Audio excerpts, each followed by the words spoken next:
Hello everyone and welcome to the O-Scale Canadian National Railways Sanmore Subdivision.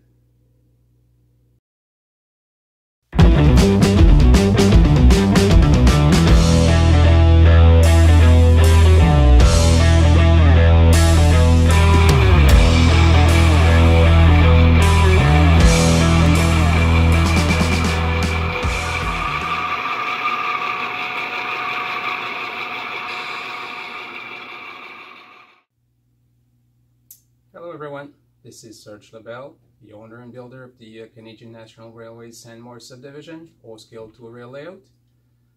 This is the month of November. As some of you already know, November is the official month for sharing our passion for the hobby, the world's greatest hobby month. So this is why I'm wearing my world's greatest hobby t-shirt, which is about 10 years old and getting too small for me. Anyways, this episode will be a little bit different from my usual episodes. I will not be going through the entire layout, showing you the progress. I will make this a short episode. It'll be dedicated to DCC in Atlas and MTH locomotives, because this is something that I've been trying to find online, and I have not been able to find much for the past year. So I figured it was time that somebody took the reins and did something to show what is possible, what can be done if it is possible. And so this episode will showcase a couple of locomotives that I have converted to ESU Loksound decoders. So let's get to it. DCC and O-Scale. Not an easy subject, let me tell you. I'm from the world of N-Scale. I've been an N-Scaler for over 20 years. And in N-Scale, it was rather simple. You just buy a locomotive, you buy a decoder, and you install it, and that's it. And today you can buy decoder installed locomotives. So I thought when I got into O-Scale, it was pretty much the same. And I was in for a big surprise.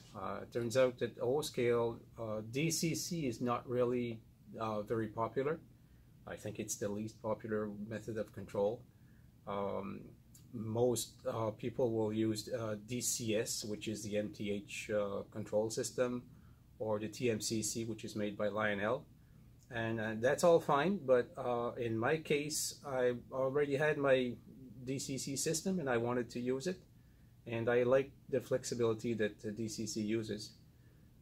So I started purchasing a few DCC decoders and tried to find something online about installing DCC decoders in locomotives, because first time I opened up a locomotive, I noticed that there was a bunch of electronics in there and a couple of motors, which is not something I was expecting. So I was in for a bit of a surprise, and I didn't know where to go with that.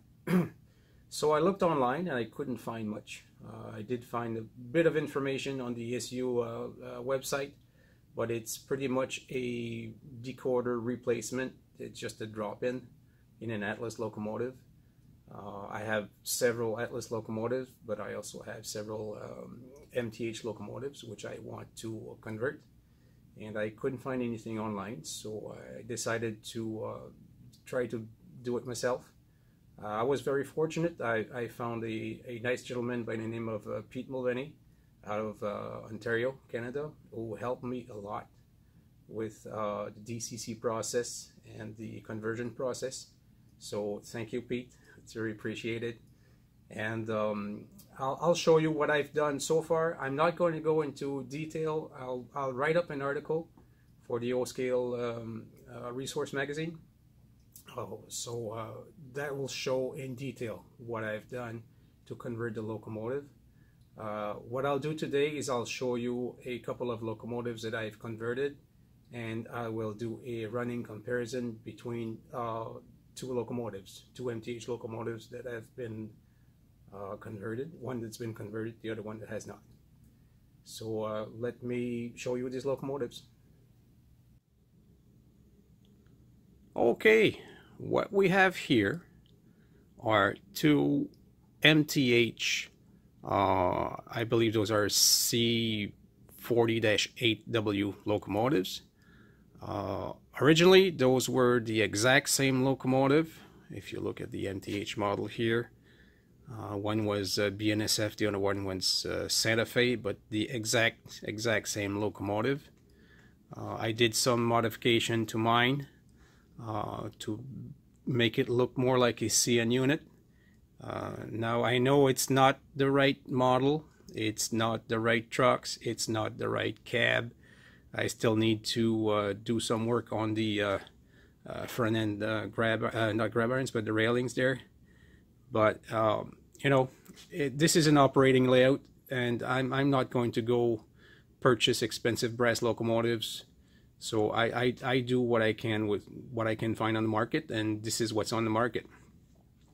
So I'll just go through the conversion process of externally of the locomotive quickly, because I know some people will want to know how I made this CN model. So let me show you here the parts that I used. Well, first of all, started with the MTH C40-8W locomotive, and the first thing I did was I chopped off the cab. Really did a hack job on there, because the cab is part of the shell. It's all in one piece, so I had to take the Dremel and chop it off.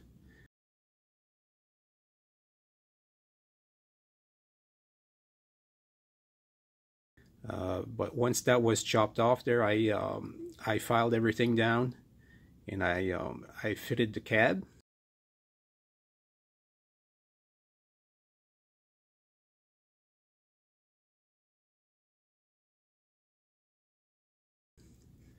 So externally, it's a Caslow Shops Distributing cab. Now these cabs are two window cabs. If you look on the side of the cab, it's a two window cab. And the units that I looked at all had the four window cab on the sides. And of course the cab is not the right measurement for this, but I still went ahead and I milled out the two extra windows so that I'd get at least the look of it. And to this cab I added some miniatures by Eric details, Bell, Sinclair antenna, and the headlights. Everything was painted with AccuPaint, or I think it's True Color now. It's acetone base paint. And then I used the micro scale decal. Usually I make my own decals, but this time with the North America paint scheme and everything, and I'm having some trouble with my Alps printer, so I decided to try to find the micro scale decal for it. So I couldn't find it. I was lucky that Pete Mulvaney found it for me and he sent it to me. Thanks again, Pete. This is the North American, CN North American decal. So if you're looking for it, there's the part number. Now I wanted to switch the trucks on that locomotive, so I ordered what I thought was the proper trucks from MTH. And when I got those, I realized that the trucks don't fit. The wheel centers just don't line up. So I'm listing these back on eBay for 20 bucks. I have no use for them. So externally, that's pretty much what I did to the locomotive. I did bring the trucks closer to the wheels by drilling new holes on the truck side frames, which makes it look a lot better. If you look at the original model, the trucks are like standing out way too much there. So drilling new holes and bringing those closer to the wheels make them look pretty good. And of course I did my usual little bit of weathering there. I'm not really an expert on weathering, but I just, you know, used the airbrush and did a little bit of weathering. Now under the hood, there's the Loksound L decoder, which is this baby right here.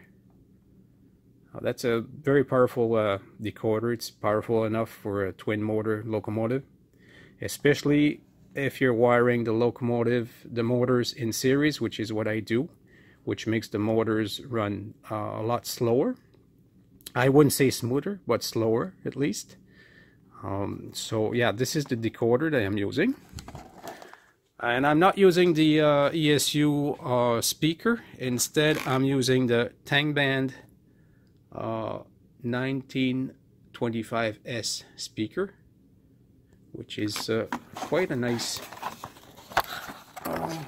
Here, it's a big speaker, but it fits in the fuel tank of a locomotive. And if you want to fit it inside the shell, like in this case, I fit it inside the shell. Fits very nicely. But it's a good speaker. It has a lot of bass. Sounds really nice. And of course, I'm using TCS Keep Alive capacitors. Those are a great help. If you have, like me, if you have hand-laid track and you don't have any powered frogs, well, you don't have any flickering of the sound or the lights. Everything operates really smooth. Now, the only thing I'm going to add to my locomotives, which I did not do yet, this was suggested by Phil Dunlop, to add a magnetic reed switch, which will be glued inside the roof of the locomotive.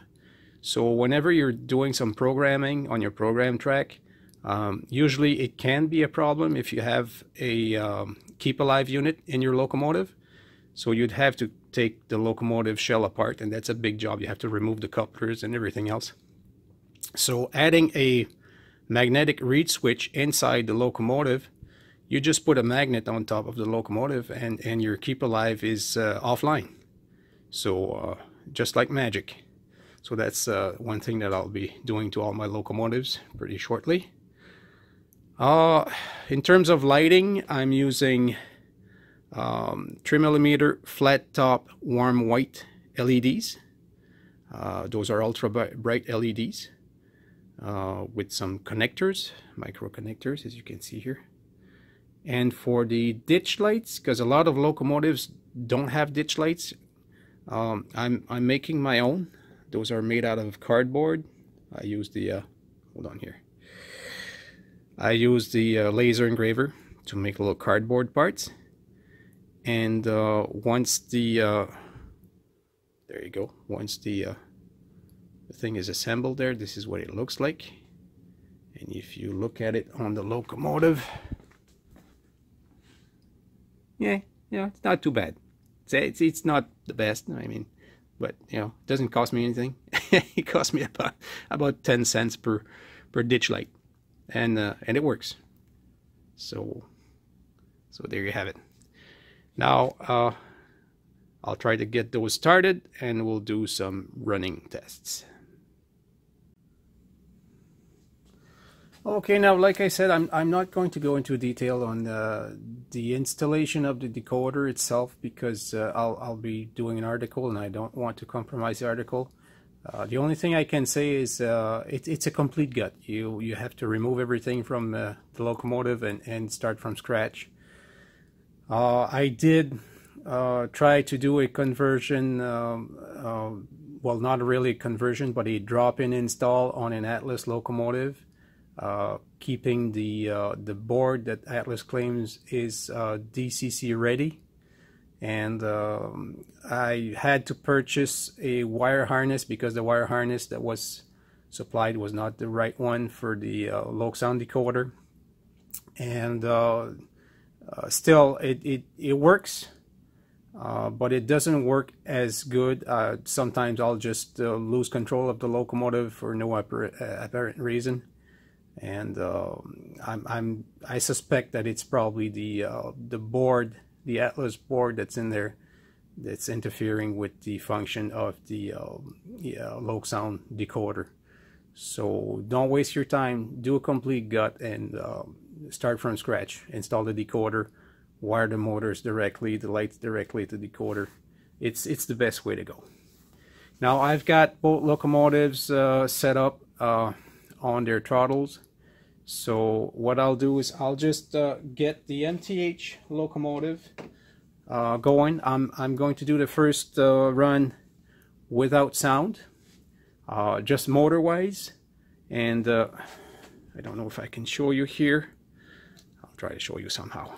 Okay, now I'll be cranking up the throttle as smoothly as I can because I want a really smooth start. There you go. And it's off. Not too bad.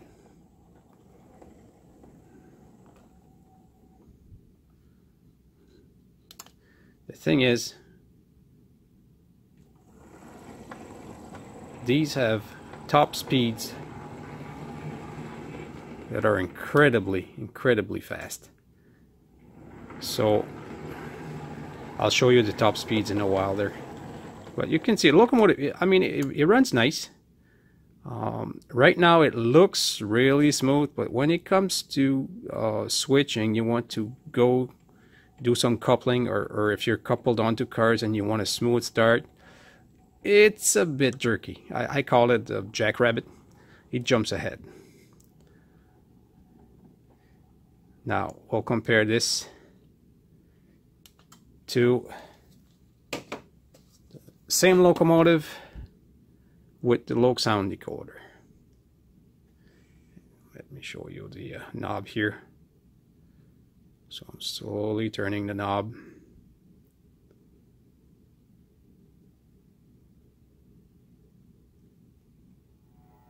And there you go.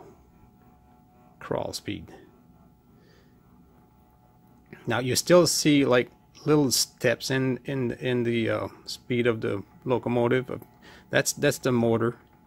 The best thing to do would be to scrap these motors and install better motors.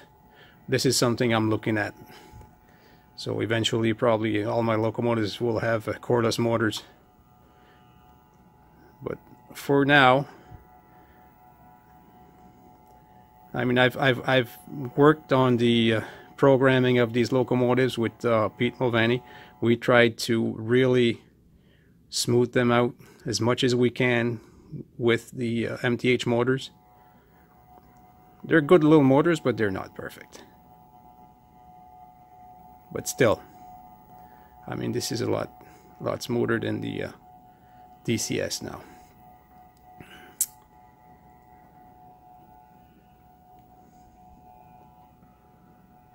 There you go. Where you will see a big difference, in my opinion, is in the sound. So this is what we'll do right away. We'll get the MTH sound going by pressing 3.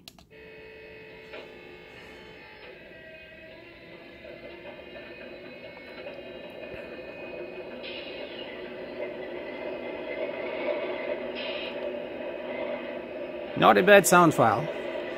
The only thing that I don't like about it is the fact that I'm using the Loksound decoder programmer, and I can't read the files. I can't read the decoder, so I can't do any changes to it. I don't know with DCS if you guys can change the sound files or not.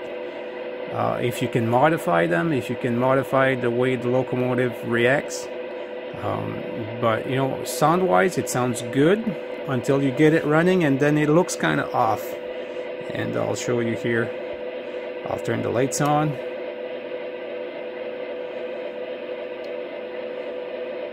And they should come on. There you go. Now I'll get the locomotive in motion and you'll hear the sound, how the sound reacts.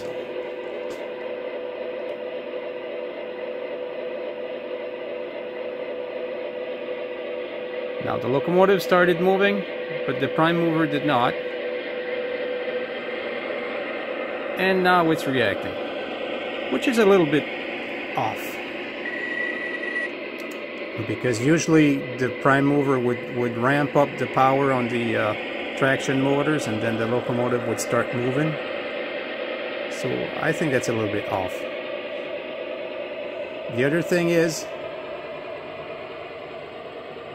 the prime mover sounds like it's not notching. So it's just, you know,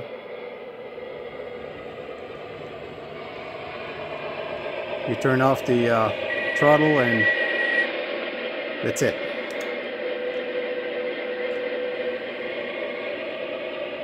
Now we'll do the Loksound, which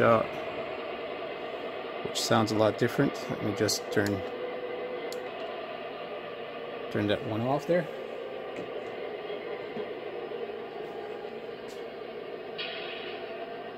Okay, the Loksound.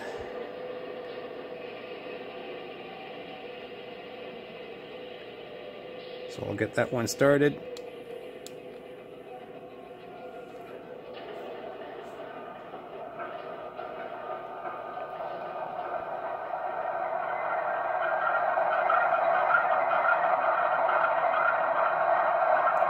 Right off the bat, if you have good speakers on your computer, you can see that there's a lot more oomph to the speaker. So turn the headlights on, ditch lights. There you go.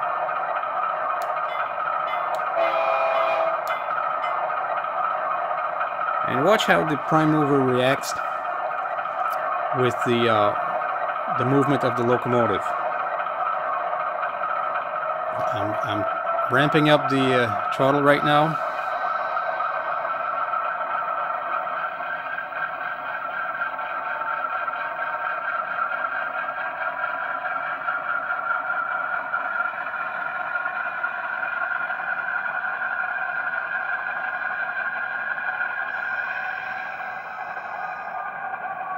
Doesn't that sound nice?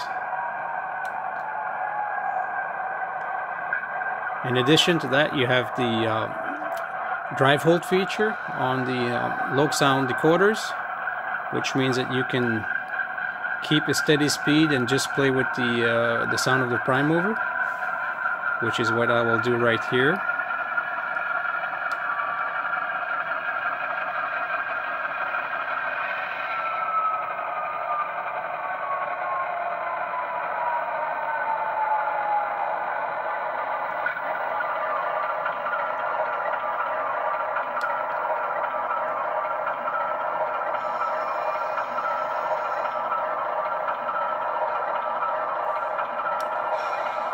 Now, if you look at my throttle, I've set up my speeds so that they're very low speed. Of course, I have wired the motors in series, which makes a difference. It makes them run a lot slower.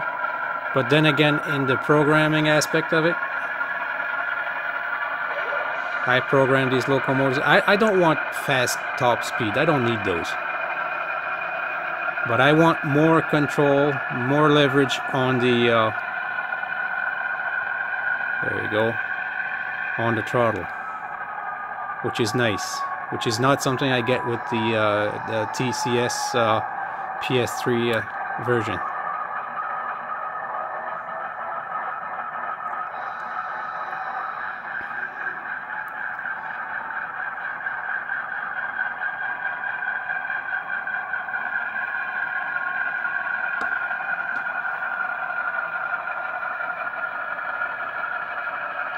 Now, the one thing that I did not keep from the TCS system was the smoke unit. Originally I wanted to keep the smoke unit and install it, but I figured if I wanted to sell the PS system, I'd better sell it as a complete unit. So I decided to waive the smoke unit. Smoke is nice on locomotives, but it's not really a necessity.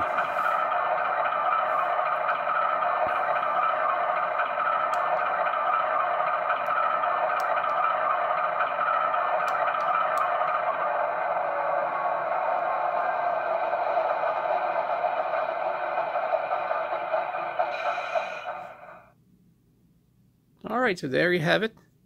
I'll try to make maybe a little video of this locomotive in action here on the layout. If you look back there, there's a couple of CP rail locomotives. Those are Atlas locomotives, which were converted exactly the same way, a complete gut. And I installed the decoder, the Loksound decoder, TCS Keep Alive, and the tank band speaker in there. and I'll probably try to get those running also.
Okay, well, I guess that's it for this episode. I wanted to keep that one short. I hope that if any of you had any doubts about if it's possible or not to install the DSU decoder in MTH or Atlas locomotive, as you can see, it is possible, and it's actually a pretty good upgrade. So if you're into DCC, I think that would be the way to go. Now I'll be doing an article in the O-Scale resource magazine about how I did this conversion in detail. So if you want to know exactly the steps and how I proceeded, just subscribe to the magazine. It's free, it's online, and it's free. O-Scale resource magazine. And I should be back on track with my regular episodes during the winter months. I'll be doing an episode where I can show the progress on the layout here, because I'm done with my track laying now. So there's quite a bit of new stuff to show. So that'll be coming up in a few months. Until then, see you trackside.